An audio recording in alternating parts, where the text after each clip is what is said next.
नमस्कार। हरियाणा चुनाव नतीजों के बाद सवाल उठता है कि क्या ब्रांड मोदी की वापसी हो गई है। इस जवाब के साथ मैं हूं डॉक्टर प्रसून। लोकसभा चुनाव में बीजेपी की 63 सीटें कम हो गई थीं। उसके बाद से कहा जाने लगा था कि ब्रांड मोदी थोड़ा कमजोर पड़ गया है, यानी मोदी मैजिक अब नहीं दिख रहा है। लेकिन अब वापस यह रिवैम्प करेगा। मोदी दोबारा बीजेपी के प्रचार के केंद्र में मजबूती से लौटेंगे। आने वाले चुनाव में बीजेपी उनका खुलकर इस्तेमाल करेगी। ऐसा कुछ कहने के पीछे विशेष वजह है। हरियाणा में 4 और जम्मू कश्मीर में 3 रैलियां प्रधानमंत्री ने की। इन रैलियों से पीएम ने दोनों राज्यों की कुल 42 सीटों को कवर किया।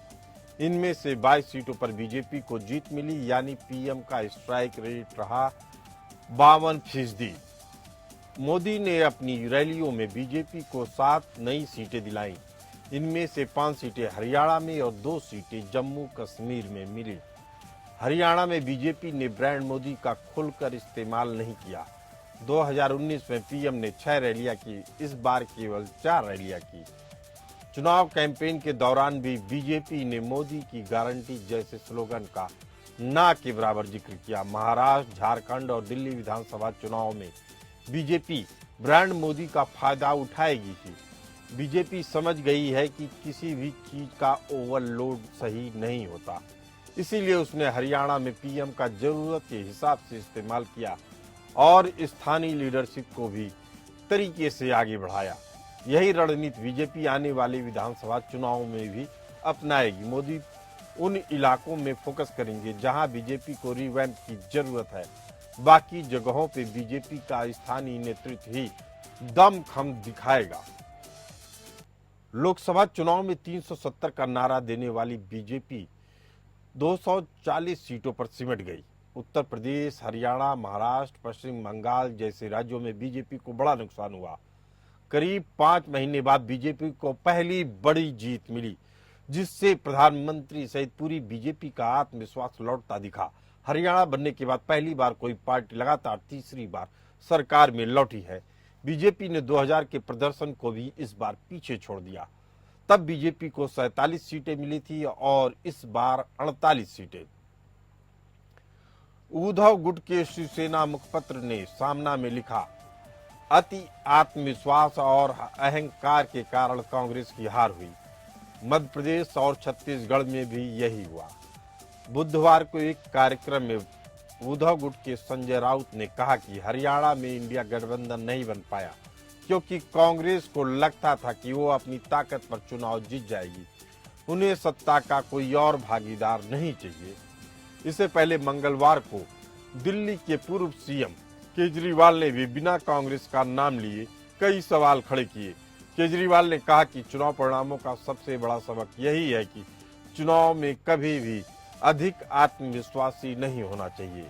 इंडिया ब्लॉक में शामिल टीएमसी सांसद साकेत गोखले ने कहा कि अहंकार, अधिकार और क्षेत्रीय दलों को नीची नजर से देखना विनाश का कारण है। ऐसे बयानों से पस्त कांग्रेस नेता जयराम रमेश ने कहा, मैं याद दिलाना चाहता हूं कि लोकसभा में इंडिया ब्लॉक में कांग्रेस पहले स्थान पर रही और गठबंधन धर्म यही है कि हम अपने मुद्दों को आपस में साझा करें, न कि मीडिया के माध्यम से। लेकिन क्षेत्रीय दलों की बयानबाजी असल में उनकी नाकामयाबी को सही ठहराने की कोशिशों के तौर पे देखा जा सकता है। हरियाणा में लगभग सभी सीटों पर आम आदमी पार्टी जमानत जब्त करा चुकी है या तगड़े अंतर से हार गई है। अब आम आदमी पार्टी दोबारा कांग्रेस की जमीन पर उगी फसल को काटना चाहती है, जबकि नतीजों से साफ है कि जनता अब 2 दलीय व्यवस्था को अपना समर्थन दे रही है। कांग्रेस जहां भी खुलकर लड़ रही है उसको पूरा समर्थन मिल रहा है। पिछले कुछ सालों से देश बाइपोलर इलेक्शन की तरफ शिफ्ट हो रहा है। लोकसभा के नतीजों में भी कुछ ऐसा ही देखने को मिला। कुछ एक क्षेत्रीय दलों को छोड़ दे तो असली लड़ाई बीजेपी और कांग्रेस के बीच ही रही। अब हरियाणा विधानसभा चुनाव में क्षेत्रीय दल पूरी तरह बेअसर रहे।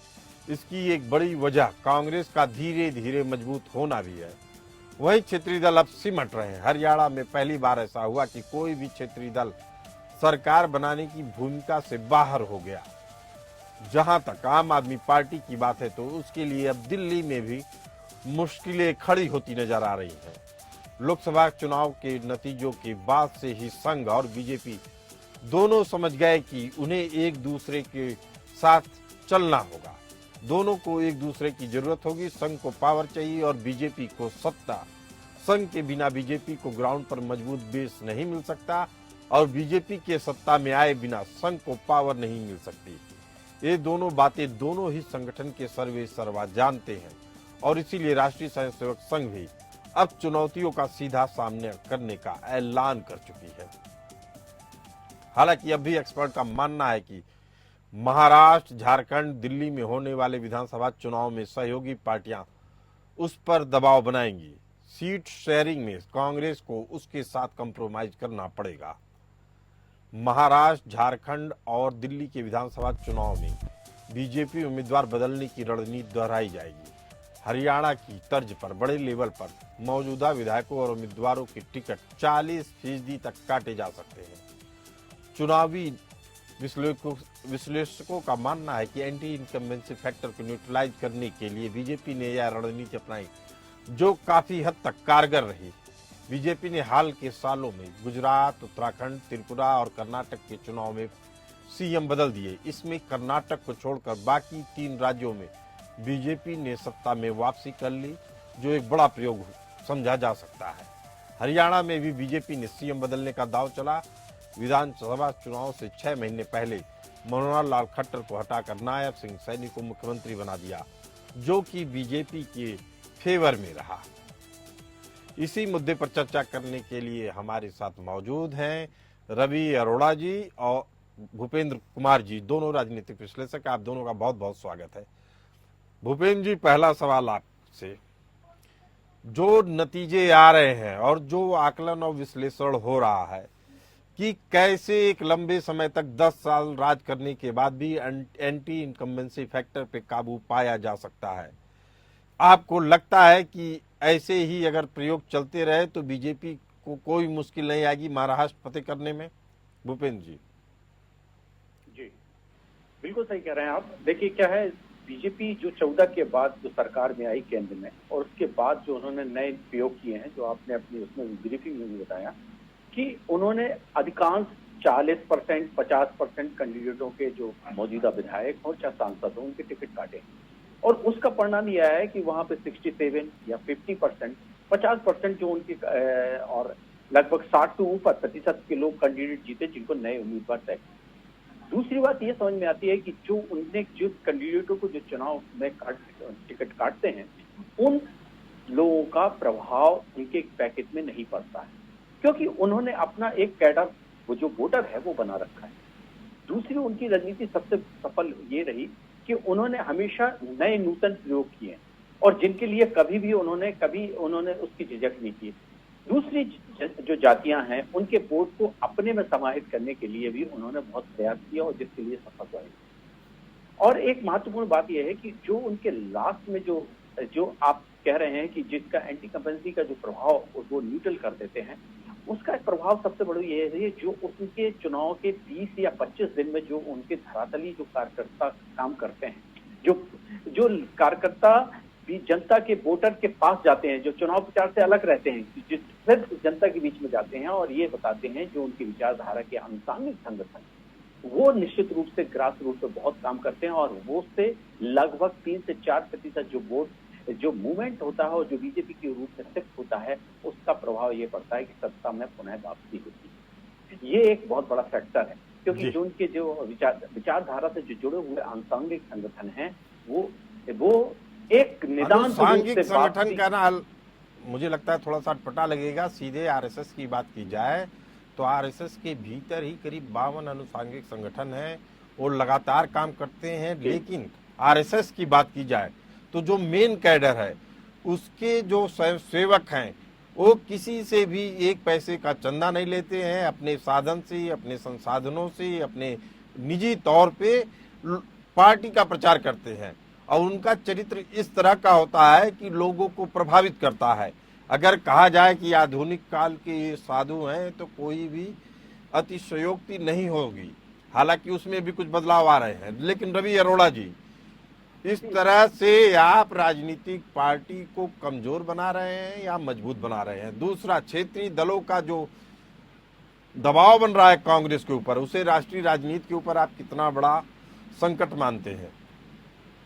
जी बिल्कुल प्रसन्न जी, मैं एपीएम के दर्शकों को बताना चाहता हूं कि आज जो कांग्रेस पार्टी पहले बड़े भाई की भूमिका में थी, आज की डेट में वो जो छोटे भाई की भूमिका में दिख रही है, जो कि रीजनल पार्टी है। जिस प्रकार का दबाव बना रही है, आप समझिए, तो वो पार्टी जिसका कोई हरियाणा में जनाधार नहीं, समाजवादी पार्टी, उनको जो है बहुत बड़ा उपदेश दे रही है कि हमें अलायंस में लड़ना चाहिए, हमें भी कुछ सीटों पर लड़ना था, मिलकर लड़ना चाहिए था। मतलब कुल मिलाकर हर पार्टी, पूरी चाहे शिवसेना हो, बाल ठाकरे पार्टी हो, बाल ठाकरे शिवसेना हो, चाहे आप सभी रीजनल पार्टियां, यहाँ तक कि असदुद्दीन ओवैसी साहब का भी भाषण आता है कि हम तो खड़े ही नहीं हुए, फिर कांग्रेस कैसे आ गई, हम तो बी पार्टी का काम करते हैं, हम तो हमारा नाम बकायदा बोला जाता है हर मंच पे कि हम बी पार्टी का काम करते हैं, उसके बावजूद कांग्रेस हार गई।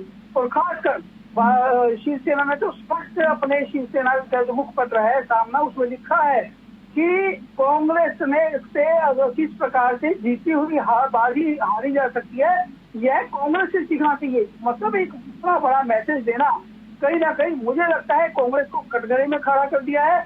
और यही जो जीत है बीजेपी की, वो एक जो है बूस्टर का काम कर रही है। मुझे लगता है जो एक छवि मोदी जी की 2024 की लोकसभा चुनाव, तो जिस चीज की हम लोग बात कर रहे हैं कि क्या क्षेत्रीय दल लगातार राष्ट्रीय राजनीति में कमजोर होते जा रहे हैं और प्रदेश की राजनीति में भी इनकी इमेज खराब होती जा रही है, क्योंकि इनकी जो लड़ाई है वह जातिवाद पे वोट पाने की है। जी रवि अरोड़ा जी।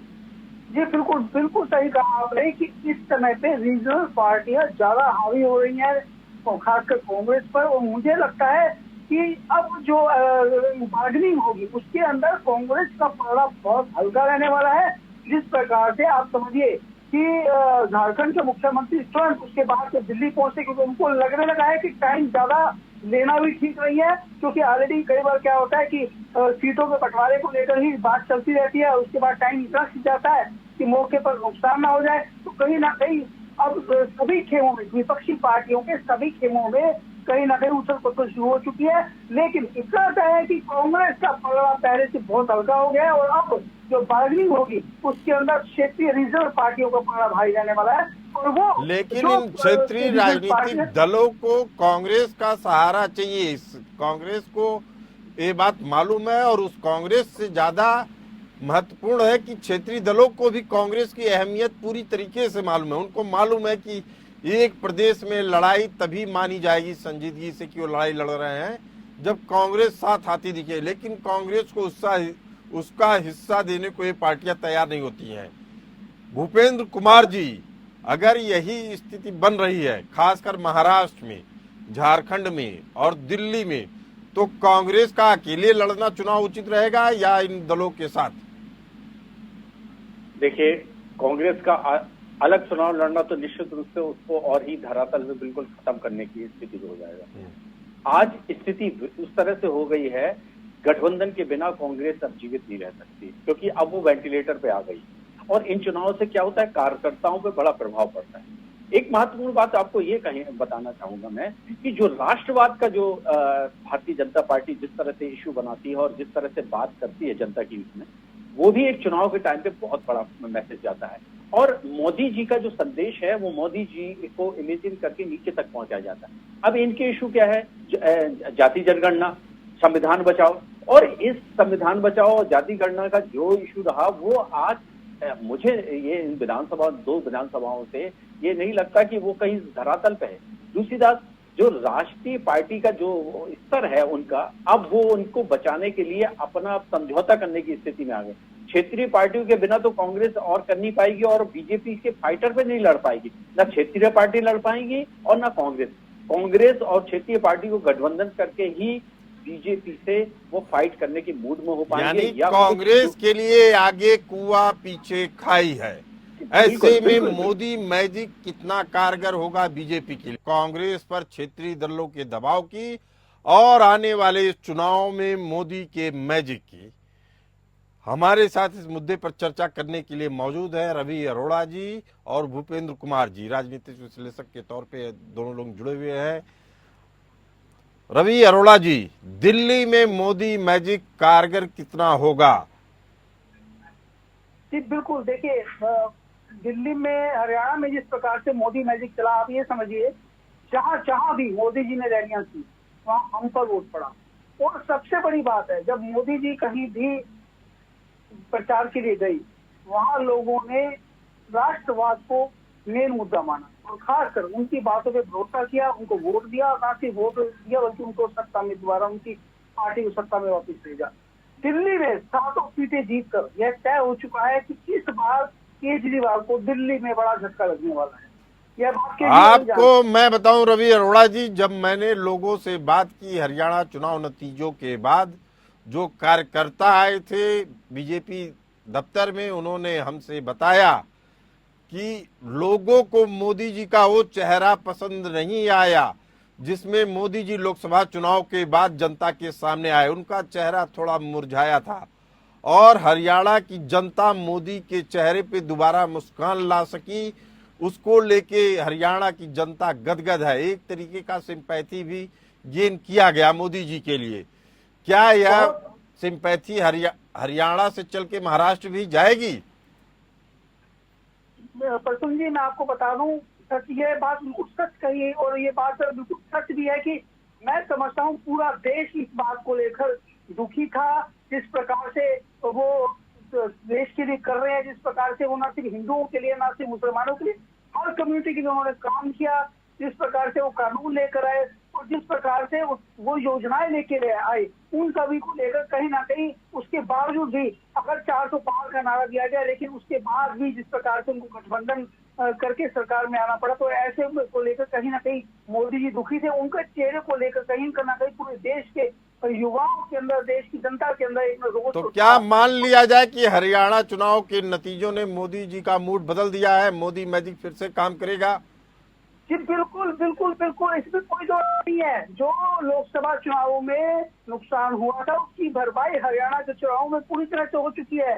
भूपेंद्र कुमार जी, मुंबई की बात की जाए, महाराष्ट्र की बात की जाए, तो वहां भी ऐसी स्थिति है जैसे हरियाणा में है। विपक्षी दलों के नेताओं के यहाँ भारी भरकम भीड़ लग रही है, जैसे भूपेंद्र सिंह हुड्डा जी के यहाँ लगती थी। लेकिन अब अगर लोगों को भरोसा है तो मोदी मैजिक पे ही भरोसा है। आप इसे जमीनी धरातल पर कितना यथार्थ के रूप में देखते हैं भूपेंद्र जी? देखिए, इंडिया गठबंधन बनाम बीजेपी तो जो गठबंधन है, देखिए उस वहां पे बहुत बुरी स्थिति बनेगी। अभी क्या है, जैसे ही चुनाव तिथि घोषित होगी और उनके बाद जो उद्धव ठाकरे जी की है और जो और राष्ट्रवादी कांग्रेस पार्टी है और कांग्रेस है, इनके बीच में गठबंधन के बीच टिकट का बंटवारे में देखना आप बिल्कुल डिस्प्यूट होगा, क्योंकि वहां पे महत्वाकांक्षाएं, कांग्रेस और बीजेपी सबसे बड़ा यही अंतर है कि वहां पे व्यक्ति महत्वाकांक्षाएं होती हैं और टिकट करता है तो वो अपना नहीं। जनता की बात की जाए भूपेंद्र जी, ये तो पार्टियों की बात हो गई, ये तो स्थितियां सबके सामने क्लियर है। वही जनता की बात की जाए तो जनता किस तरीके से उद्धव ठाकरे को वोट देगी? जनता कट्टर हिंदुत्व के नाम पे उनको देगी कि कांग्रेस के एक नेता के तौर पे देगी, उदारवादी नेता के तौर पे देगी, या सहयोगी के तौर पे देगी? जनता की क्या मानसिकता उद्धव ठाकरे को लेके? जी देखिए, जनता के बारे में देखिए, आपने बिल्कुल सही प्रश्न। देखिए, उत्तराधिकारी के रूप में उन्होंने अभी जो चुनाव में लोकसभा में जो परफॉर्मेंस किया है शिवसेना उद्धव जी ने, वो उन्होंने वहां की जनता ने ये माना है। वो एक बहुत बड़ा तबका है जो मराठियों का एक तबका है जो ये मानता है कि बाला साहब के बाद उत्तराधिकारी उद्धव जी हैं और वो वोट उनको मिला है, इस कारण उनको लोकसभा में उसकी उम्मीदवारी तय हुई। लेकिन जो इनके राज्य ने अभी जो उनकी योजनाएं जो उन्होंने बहनाओं के लिए जो योजना लागू की है, जो स्किल डेवलप के लिए स्टार्टअप योजनाएं जो अप्रेंटिस बच्चों के लिए लागू करी, उन योजनाओं का प्रभाव हमने और राज्यों में देखा है। और मैं जब महाराष्ट्र का दौरा कर रहा था तो सीएम शिंदे के बारे में भी लोगों की धारणा एकदम बदल गई है। उन्होंने अपने आप को एक मराठा नेता के तौर पे स्थापित कर लिया है, इस बात से कोई इनकार नहीं कर सकता है। और उनके बारे में यह धारणा भी काफी प्रचलित होती जा रही है कि उनको कोई अपना निजी स्वार्थ नहीं है। जैसे मोदी जी है वैसे योगी है, तो वैसे ही महाराष्ट्र में सीएम शिंदे हैं। आप इस बात से इत्तेफाक रखते हैं? बिल्कुल। उनने क्या है कि जब उनको शिंदे जी को आए और उनको मुख्यमंत्री बनाया गया, तो उनके बैकअप के लिए जो पद्धति थी और जो उप मुख्यमंत्री के रूप में जिस तरह से काम किया बीजेपी के जो कद्दावर नेता थे फडणवीस जी जी हाँ जी, उसके कारण उनको ये बैकअप देने के लिए किया गया कि संगठनात्मक रूप से, राजनीति परिवेश के रूप से और साथ की योजनाओं को जनता तक पहुंचाया जाए। ये बहुत बड़ा बीजेपी का सैक्रिफाइस था, क्योंकि उनको स्थापित करना था और ये दिखाना था कि हम उनसे बड़े, ठाकरे जी से ज्यादा हिंदूवादी और सच्चे अगर वो नेता हैं और उत्तराधिकारी हैं तो ठाकरे जी के शिंदे जी हैं। और इस चीज में बीजेपी और शिंदे ग्रुप ने दोनों ने बड़ा तालमेल के साथ काम किया और तालमेल का परिणाम इस चुनाव में दिखेगा। लेकिन तब भी मैं मानता हूं कि वहां पे 28 जो एसटी की सीटें हैं, जो आदिवासी की सीटें हैं, उनमें फोकस बीजेपी का है, क्योंकि इसमें पिछली बार इन लोगों का ज्यादा कब्जा था, 8 सीटें थी। और उस चीज को, और इसी तरह से एसटी आदिवासी की बात की जाए, एससी एसटी की बात की जाए, तो झारखंड की भी बात करनी जरूरी होगी कि झारखंड में कितना प्रभावित कर पाएगी बीजेपी जनजातीय वोटों को। जी भूपेंद्र जी। जी बिल्कुल, आप सही कह रहे हैं। वो भी बेल्ट है, क्योंकि एसटी वेटरा है। लेकिन वहां पे एक अलग समस्या है, एक रोहिल्ला की समस्या है, जो कि वहां पे एक जो समीकरण बन रहे हैं गांवों तक एक समस्या है, और अशांति की समस्या है, करप्शन की समस्या है। इन समस्याओं को लेकिन जो बीजेपी के आंतरिक संगठन है, जो मैं आपको जो विचारधारा से जुड़े हुए हैं, उन्होंने ग्रास रूट पर उस पर काम करना शुरू से अपनी तालमेल जो राजनीति पार्टी है बीजेपी से, उससे अगर अलग ही काम करते हैं, और उसका परिणाम वो ये होता है कि पार्टी, देखिए लोकसभा के चुनाव में आप देखें तो 400 के पार का इतना बड़ा नारा था, लेकिन 240 पे आ गई और गठबंधन।